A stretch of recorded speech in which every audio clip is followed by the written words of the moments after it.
We're 18 days away from an election. You said before, you don't vote. I don't. Why? Because I've never trusted a politician a day in my life. I don't believe in politics. I'm not a person that really believes in compromise.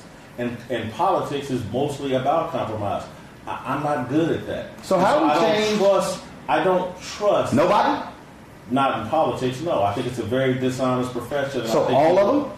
Pretty much, yeah. All right, folks, back to our Roland Martin Unfiltered video in just one moment. FreePrints.com gives you 1,000 4x6 prints every single year straight from your phone for free. You can print photos from Instagram, Facebook, and other sources. Now, very simple. You only pay a small shipping charge, no subscriptions or commitments ever. You can also get other size prints, and the photos are great quality. They're the #1 rated photo printing app in the world with more than 100,000 5-star reviews. It's available for iPhone and Android.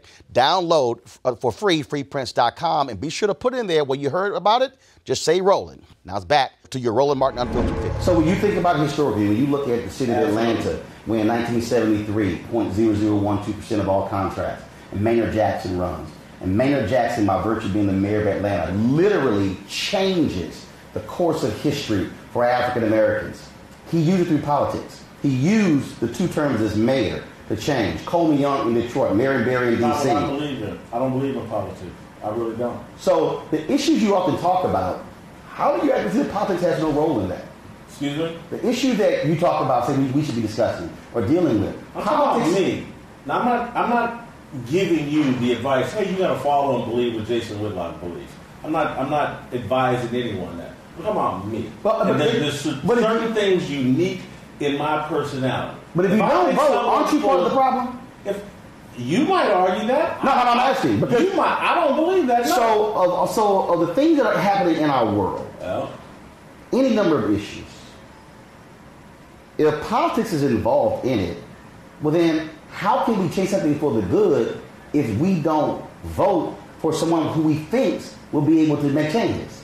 Because I think politics, the way it's constructed now, is always going to let you down. I think that there's so much dishonesty and corruption in politics that I just don't personally involve myself in it. What I believe in, what's best for us as African Americans, is an allegiance to God.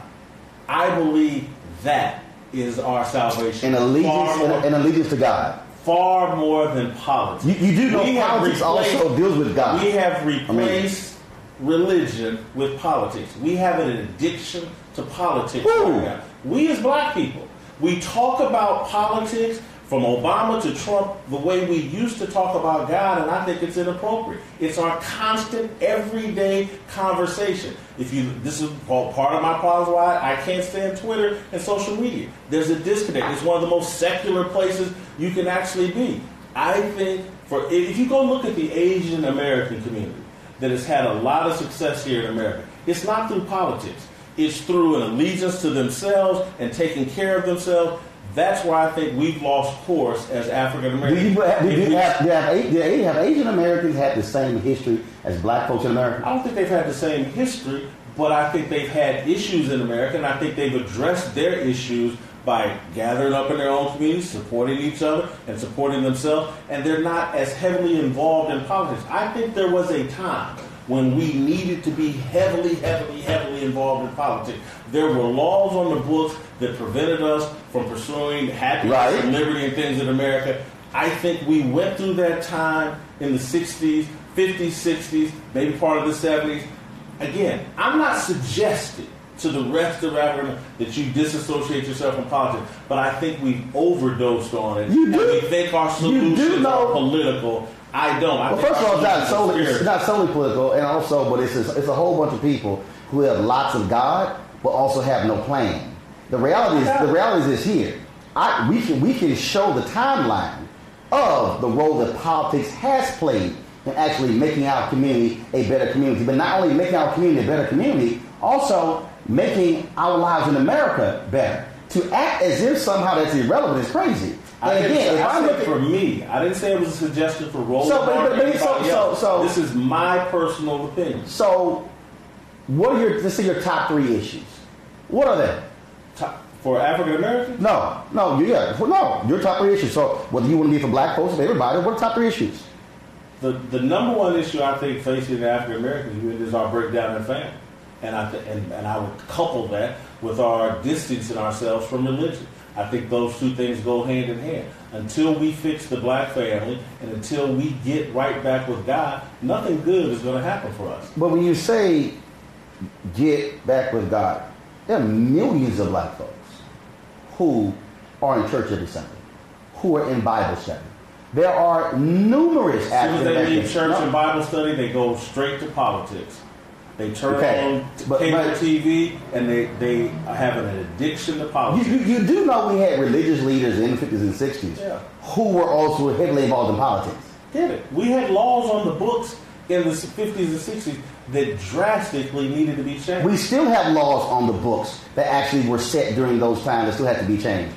The Florida Restoration voting initiatives right now dates back to a law in the 1880s. The governor of Virginia, who won Terry McCullough, when he wanted to extend voting rights to formerly incarcerated, all 13,000 at one time, then Republicans said, no, you have to do it individual. That dated back to a 1902 law where a lawmaker said on the floor, we are doing this to keep the darkies from voting.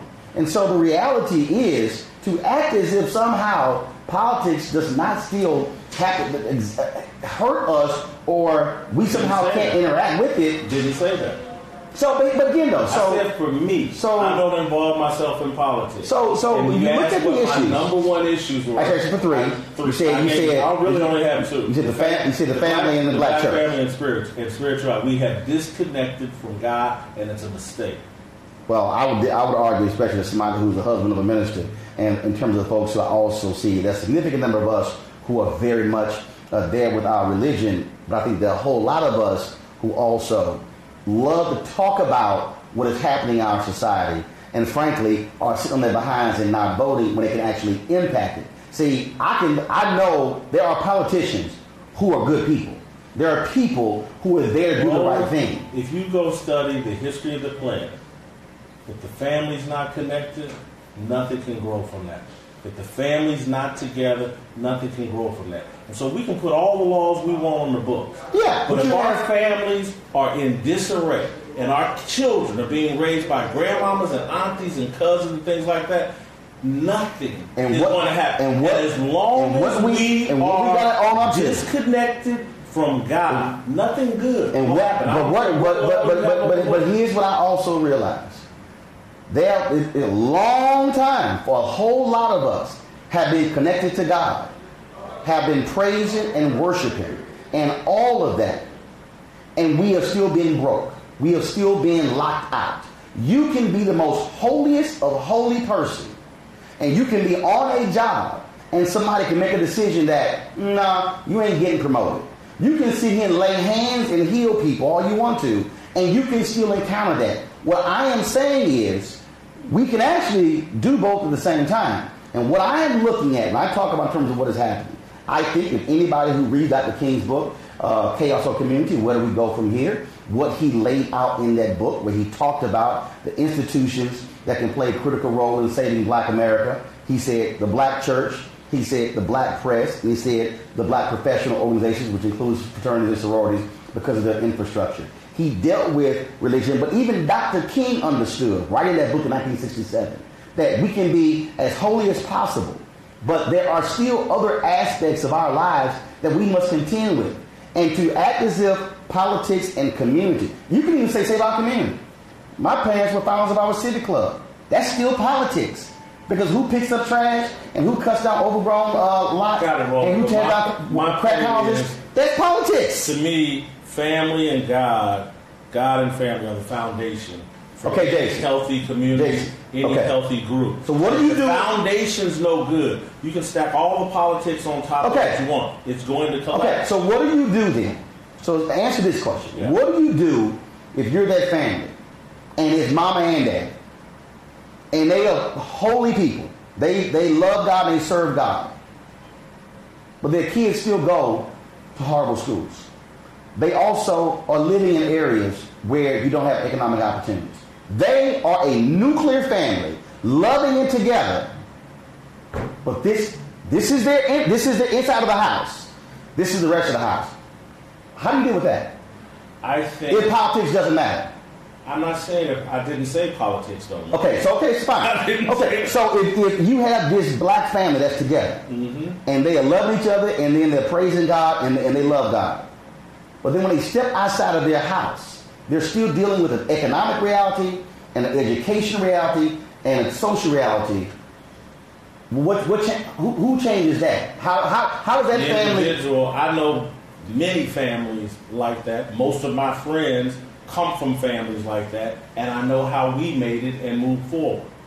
And so again, if you come from, and I came from parents that were divorced, but I know where my grandmama had me, and I know where my mama had me, and I know what they planted in me.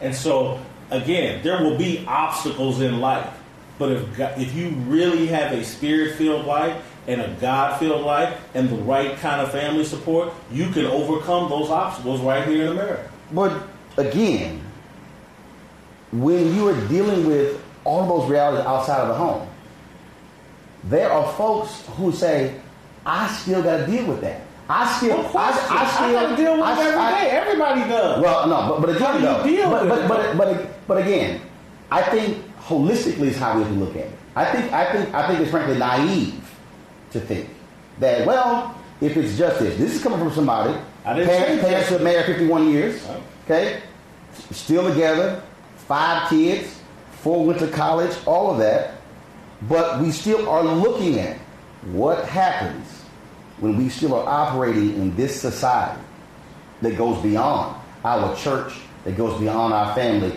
and the stuff that we got to deal with. That's still there. And Roland, I think life is full of challenges for all human beings. That's just the way that it is. Life is unfair. Life is hard. What do you do to limit the ability for racism or whatever the obstacles are to impact you moving forward? How do you limit that? How do you limit that? I think how did me? How would through education, through self-responsibility, through accountability for myself, to taking care of myself and not making irresponsible decisions that make it so when I face an obstacle, I'm able to overcome it.